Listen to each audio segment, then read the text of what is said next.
So, topic of the day, shell voicings, tritone substitutions, and sub-fives of fives. Now let's see, what does all that mean? Well, let's start with the shell voicing. A shell voicing is when you're basically just putting the critical pieces of the puzzle into a chord. And those basically are the third and the seventh. And you can add the root, but sometimes you don't even need that either. So that would be a rootless shell voicing. But let's start with an A. I'm going to do an A seventh chord, right? So I'll use the root. So I'm going to put the A on the 5th fret on the 6th string. With my middle finger, I'm going to play the 5th fret on the 4th string.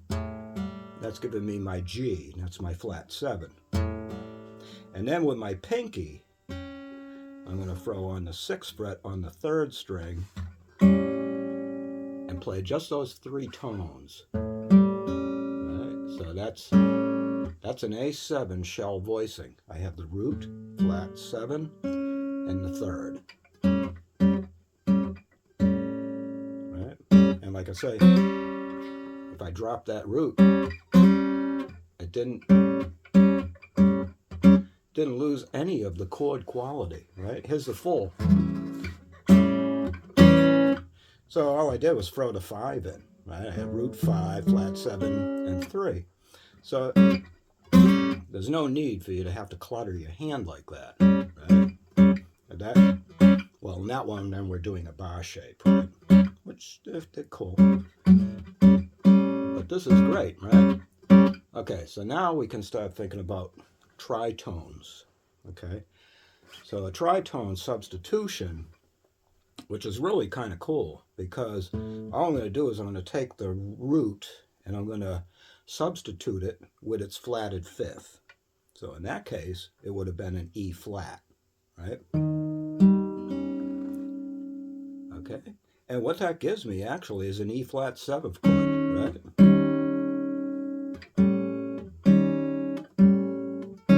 Notice the only 2 notes I'm dropping or changing is the root and the flat 5. Root, flat 5, but the flat 5 now turned into the root, the new root. And I got E flat, G is the 3rd, and I'm not going to think of that as C sharp anymore. I'm going to think of it as D flat. That's the flatted 7th. So those 2 chords actually just substitute the 3s and 7s around. And that's why that tritone substitute is a great chord to change out for the A. You know, if I wanted to change A with an E flat 7th, it's certainly fine. It's got enough elements in it that would cause that to be okay. Now, what I like to do with this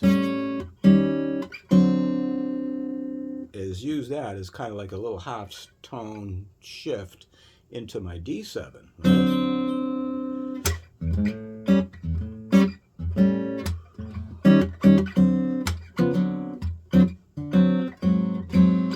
Right? If I took the D7, threw in its flat 5, which just so happens to live over here, D, A flat, that gives me a nice way to get back into my half step skip up. Get in your A7 again.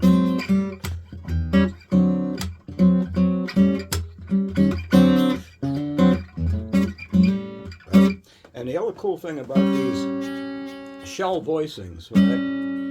If I wanted to do a minor 7th, it's absolutely fine to do. So in other words, right, so all I had to do was drop the 3 to the flat 3.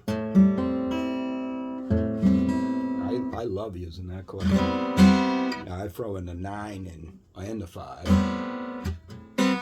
But, right? So let's say I'm going to try a little progression. And what I'm going to do is I'm going to do kind of a 12-bar blues, but I'm going to substitute the end with a 2-5 one, okay? And then for the absolute last chord, I think I'll use an E 7th sharp 5, okay? So it's going to go like this.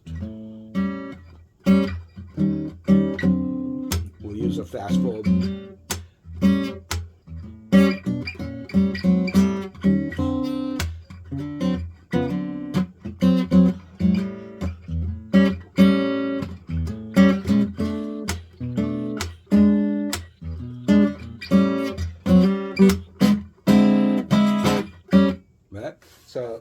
you go. So, and what I meant by fast 4 is you do 1 bar of the A, and then the second bar we substitute in the 4 chord.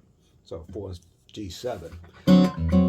Then you're back for A7 for 2 bars, and then you're finally back into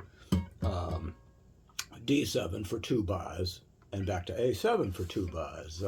And the time I finally go to D7 for 2 bars, I'm on the 5th and 6th bar. So this fast 4, there's 2 bars, 3, right? 3 and 4 is all sitting right in here in that A7. And then finally the 5 and 6 comes along, 7 and 8 comes along, 9, that's where I threw in that 2 minor. 10, I threw in the E7, so the 5 chord came in, so that was my 2 minor. 5, 7 is 1, right? And this is the 11th bar. And then on the 12th bar, I threw in the E7 sharp 5. So that's a great way you can, get through a 12-bar blues using shell voicings and get a lot out of it. So let me do it one more time, and I'll play it through a couple of times, and maybe throw a couple of riffs in too.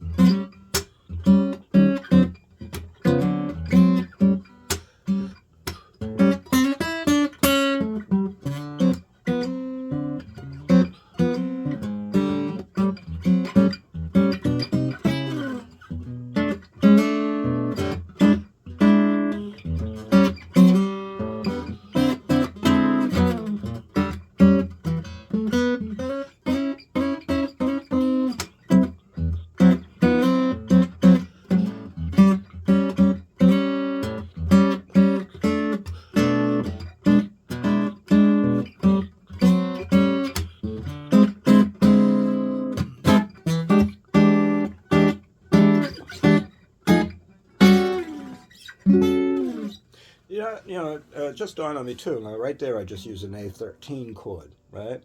And that's a real easy thing to do. If I'm on this shell voicing here, I can bring in that ring finger, and very easy to get that 13th chord. Just adding in the 13 on top of the shell voicing, right? Yeah, I got to get a little tricky on that one.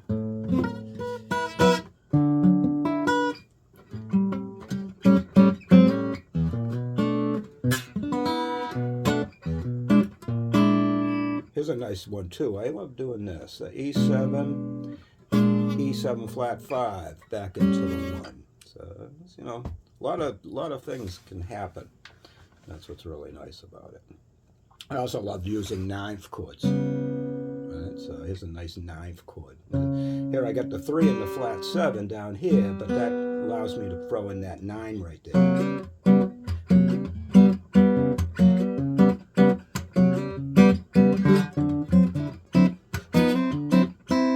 Say there on this shell voicing, I can just throw the 9 in right there.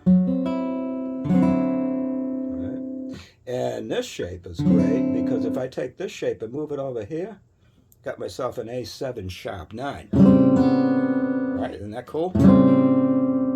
Right, and because it's got the 3rd and then the sharp 9, which is really the B sharp C, right? So